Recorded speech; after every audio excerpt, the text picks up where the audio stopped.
तेरा वचन मेरे पाँवों के लिए दीपक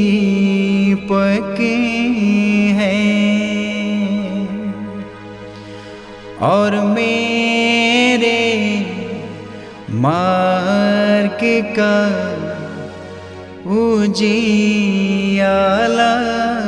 है। तेरा वचन मेरे पाँवों के लिए दीपक है। पहला पाठ प्रेरित चरित अध्याय 2 पद संख्या 14 22 से 23 तक।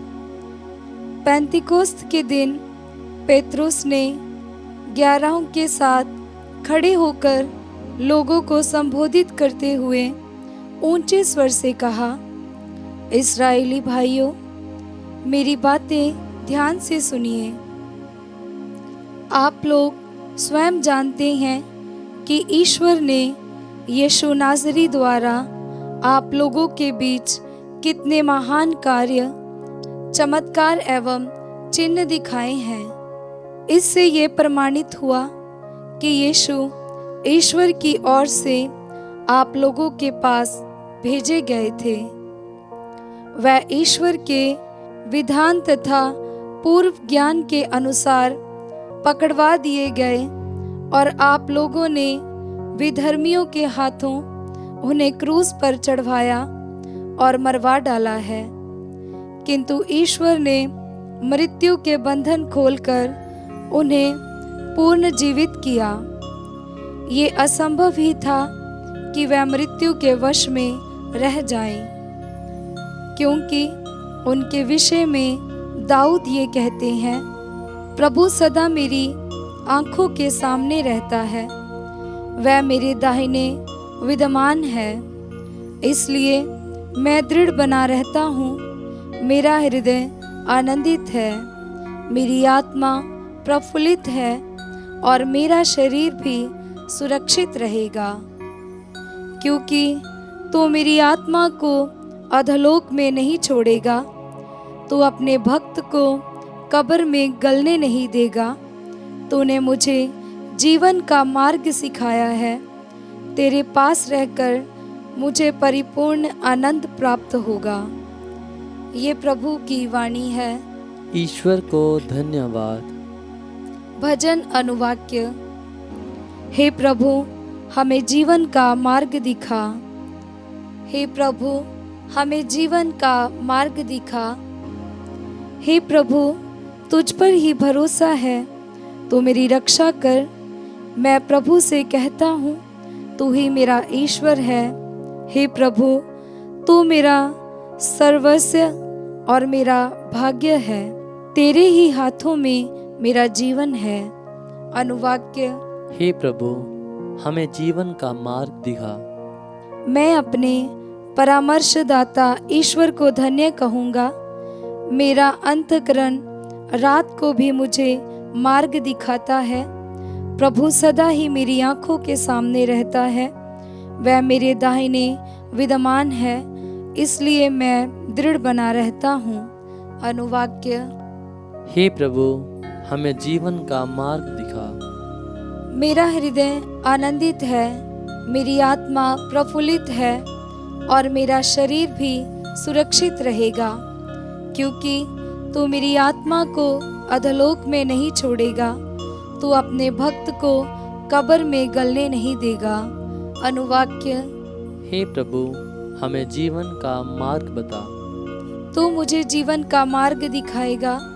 तेरे पास रहकर परिपूर्ण आनंद प्राप्त होता है, तेरे दाहिने सदा के लिए सुख शांति है। अनुवाक्य। हे प्रभु, हमें जीवन का मार्ग दिखा। संत पेत्रुस का पहला पत्र अध्याय 1 पद संख्या 17 से 21 तक। आप लोगों का उद्धार एक निर्दोष तथा निष्कलंक मेमने अर्थात मसीह के मूल्यवान रक्त की कीमत पर हुआ है।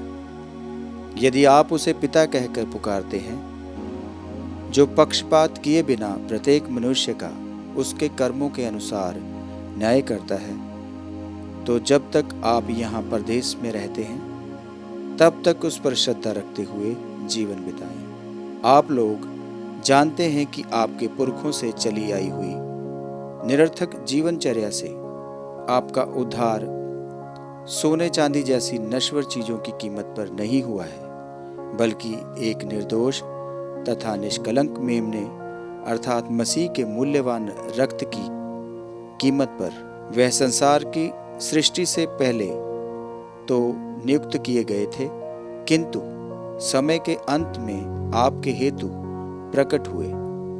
उन्हीं के द्वारा आप लोग ईश्वर में विश्वास करते हैं। ईश्वर ने उन्हें मृतकों में से इसलिए जिलाया और महिमान्वित किया कि ईश्वर में आपका विश्वास, ईश्वर पर आपका भरोसा भी हो। यह प्रभु की वाणी है।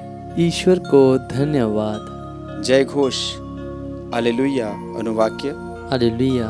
हे प्रभु यीशु, हमारे लिए धर्म ग्रंथ की व्याख्या कीजिए, हमारे हृदय उदित कर दीजिए। अनुवाक्य। हालेलुया। पवित्र सुसमाचार संत लूकस के अनुसार अध्याय 24 पद संख्या 13 से 35। यीशु के 2 शिष्य इन सब घटनाओं पर बातें करते हुए एमाउस नामक गांव जा रहे थे। वे यरूशलेम से कोई 4 कोस दूर है।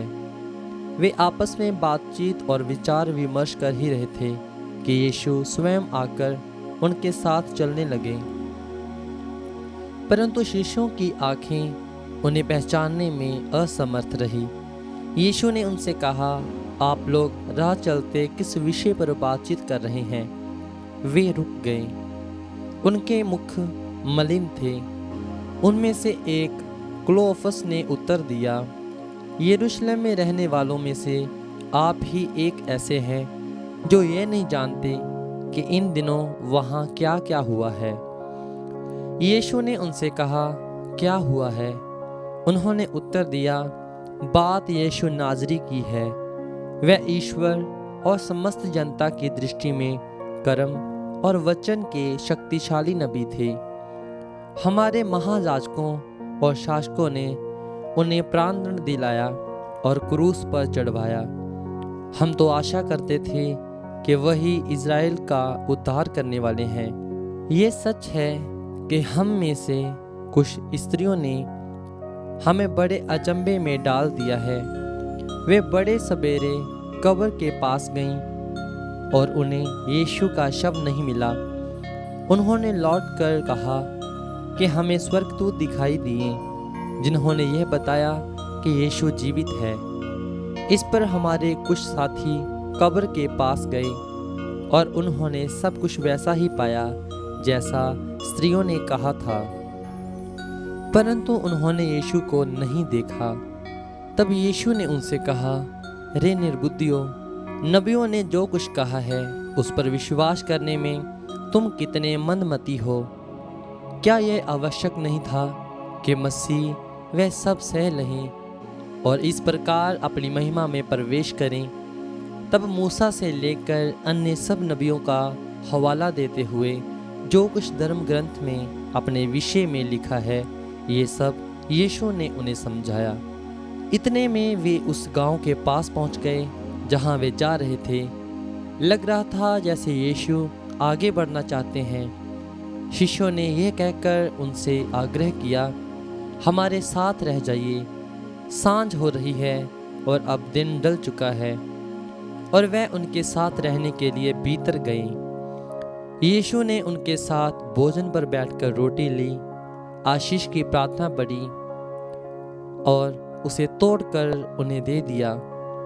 इस पर शिष्यों की आंखें खुल गईं और उन्होंने यीशु को पहचान लिया, किंतु यीशु उनकी दृष्टि से ओंझल हो गए। तब शिष्यों ने एक दूसरे से यह कहा, हमारा हृदय कितना उद्दीपित हो रहा था जब वह रास्ते में हमसे बातें कर रहे थे और हमारे लिए धर्म ग्रंथ की व्याख्या कर रहे थे। वे उसी घड़ी उठकर यरूशलेम लौट गए। वहां उन्होंने 11 और उनके साथियों को एकत्र पाया, जो यह कह रहे थे, प्रभु सचमुच जी उठे हैं और सिमोन को दिखाई दिए हैं। तब उन्होंने भी बताया कि रास्ते में क्या क्या हुआ और कैसे उन्होंने यीशु को रोटी तोड़ते समय पहचान लिया था। यह प्रभु का पवित्र सुसमाचार है। क्रिस्त की जय।